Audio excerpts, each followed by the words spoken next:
Paano mo malalaman kung toxic na ang isang relasyon? Aha, una, hindi na ginagalang o nirirespeto ang isa't isa.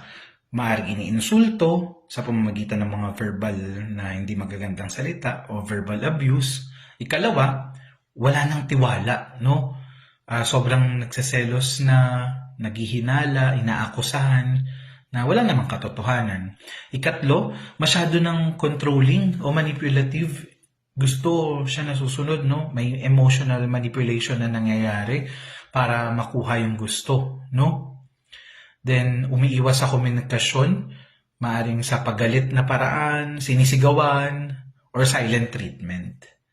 Sunod, yung physical abuse, no? Yung pananakit, anumang uri ng pananakit, senyales yan ng isang toxic na relasyon. At kung nangyayari ito, maaring humingi ng suporta sa trusted someone o sa mga taong pinagkakatiwalaan mo, sa mga kaibigan, lalong-lalo na sa malapit na pamilya, para ma-i-express mo yung sitwasyon na nararanasan mo.